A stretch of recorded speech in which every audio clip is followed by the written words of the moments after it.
What's up, guys? So here's my third vlog, or third video. Still don't know if I want to call it a vlog. Supposed to go out snow wheeling this weekend, even camping, but got sick, well, a little bit, and like maybe a cold. I'm feeling all right, but I didn't want to not have a video come out because I promised a video a week, and I want to keep doing that because it's a challenge for myself. So I do get questions not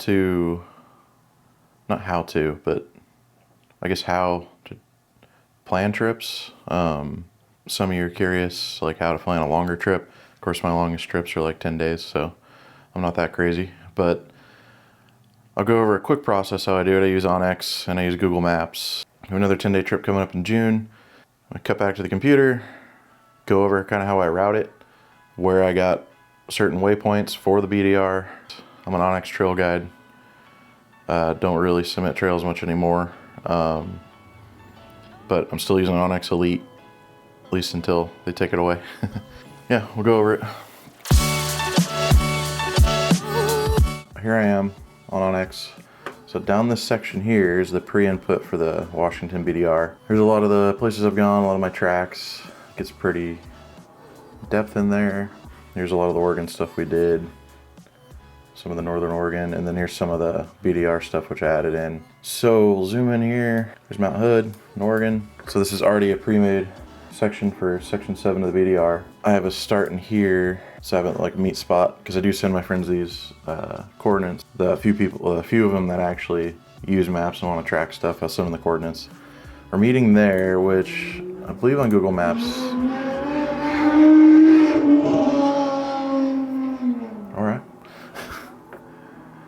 Which on Google Maps, which I have not completed this yet, because I was just making sure this was going to be what we were going to actually do.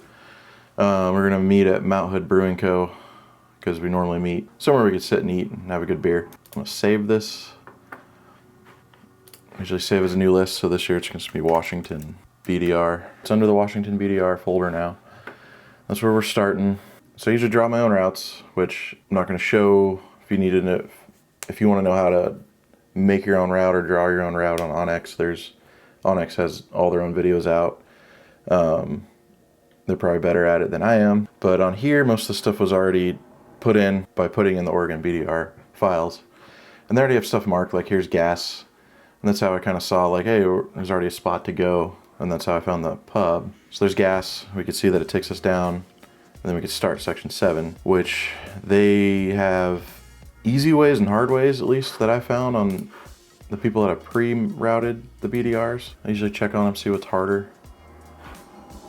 Moderate. Yeah, so I already knew we were doing section 7 because that's the last section on the Oregon BDR. I followed it up just to see how many miles you're going, and on OnX, if you already have a pre-done like track, it's 78, 79 miles from where we start, just south of Mount Hood, which helps you really figure out gas. We end up here, we can take 84 over, and here's the start of the Washington BDR. We can get gas here in town. The V8 guys with us, they burn through gas. So yeah, I put in the other tracks for the Washington BDR. So I just go to ridebdr.com. Go to what BDR I want to do, which now they have a bunch. They have Oregon now too, which is cool. So I download their GPS tracks, put it into OnX, and then boom, I have all the tracks. They have some points of interest. I've been on part of the BDR before. So I've done Bethel Ridge all the way up to Ellensburg already, which is cool because I went some other people and they showed me slightly different routes, or routes, whatever you want to call it. They went a couple different ways, a little harder, a little more fun. But yeah, this one was really easy because it was pre-routed.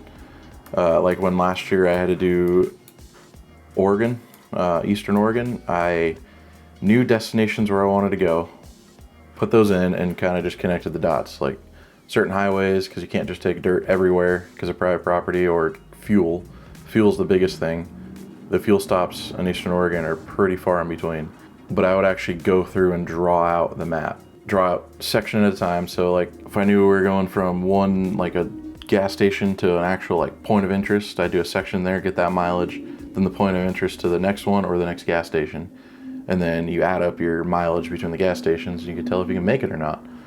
And when you are looking up gas stations on Google Maps, like have a couple you can find, because a lot of times those gas stations aren't there anymore. Especially out in the middle of nowhere, those gas stations are usually not there anymore. Or if you're like me, tuned a truck, you're running on 92 octane, and some places don't offer more than the lowest octane, which obviously you can run if you need to, but if you could find another one, 10 miles up the road, go to that one. I mean, it's pretty basic what I showed you, but that's what I do to plan trips. And then the rest in between, like if I know we make a jump to another little town, I make sure there's fuel there, and I make sure we can make it from point A to point B on the fuel.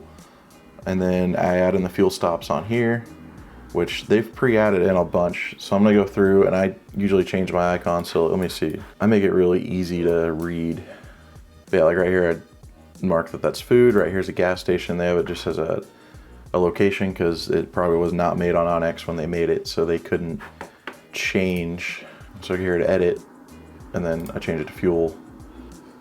Usually do fuel points yellow, and then yeah.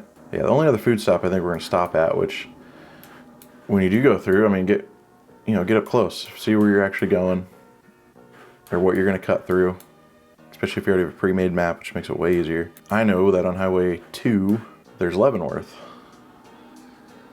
which is a cool little town, and we're only like 15 minutes from it. So we might take, an afternoon going to Leavenworth.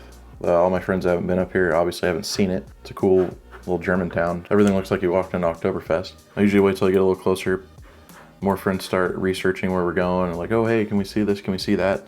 So if you're making the trip for multiple people, like ask them like, hey, look up the area, see what you want to see. And you could usually add in a lot. But yeah, I would love to make it to the end. We'll see if we can. If not, then we don't. I mean, if it's too messed up, then we can cut back over, which for me and Nate is good because, we're in Washington. Cut back over like where we live, but we can take them to cooler stuff, like go over to the peninsula. Most of our friends haven't been to most of this stuff, so that's a little quick way of, I guess, I go at making routes if we do a longer trip. I guess one thing you should really know is how many miles you think you can do on dirt, because it's way less than on the street. At least on OnX, if you do something that's already pre-mapped and they tell you a difficulty level, at least have an idea of how fast you could go. Yeah, you gotta take that in consideration. I wouldn't make camp spots too far in between.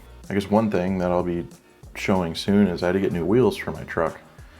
I had a slow leak on one of the tires, like 4 to 5 PSI a day. So, I mean, a little more than a slow leak. But it was on my original spare wheel. Since I got the new Mickey Thompson, I started using my spare wheel, through full rotation now. And I noticed the paint was lifting, like near the valve stem, and a couple other areas. So I'm leaking from both sides of the bead, mainly the front side of the bead. And they popped the bead off and checked, and sure enough, just everything's peeling on the wheel. I don't really care to get it refinished or grind it off and keep it that way. The Ford factory beadlock wheels are expensive. For brand new, they're really expensive. You can find them used for decent price, but I mean, new wheels for most places are about the same price or cheaper. So I'm going with the Icon. I like Icons because without having to buy a full forged wheel, they have some of the heaviest weight ratings. So I'm gonna get the Recon Pros in black. They're their own beadlock, which if you don't know about them, you might just have to look them up because I don't know where that page is. And they also have the removable bash ring, which is kind of cool because when you start messing up the outside of your wheel, sometimes when you want the truck to look nice. Be going with that, hopefully in a week or two, get them put on. Also doing the full Apex design valves. So I already have the screw-on valves for, deflating. It's already way faster, but it'd be nice just to get the whole valve this time because I can put that all in, then take it in, get them put on, which I'm sure that's gonna be a hassle getting the tires put on, then probably have to roll them out to me, put on the beadlock section, roll them back in. I used to work in a tire shop as a kid, and I don't trust kids to touch that stuff correctly, and especially the ones nowadays that I see at the stores. No offense, but some of you are bad. Of course, got super dark and raining. It was sunny. It is Washington. But yeah, I had to add some fake light in here. So yeah, at least this is my third week in a row, and I'm gonna try to keep going. Next weekend I'm gonna try to hit the trails. Unless the wheels come in and everything comes in, probably gonna go get those put on so I can get those old wheels cleaned up and posted. Because 4 of them are still good, and the 5th, if you want to refinish it and fix it. So if I do get the wheels, as long as it's not pouring rain, Might kind of just detail the truck. Haven't done that in a while. Honestly, I still have mud from last year's Oregon trip just caked on to shit. Not caked on, but stained. I need to really wash all the plastics and coat them because it just absorbs everything right now. And as I said before, if you like the content, please subscribe, definitely helps. And I'll see you next week.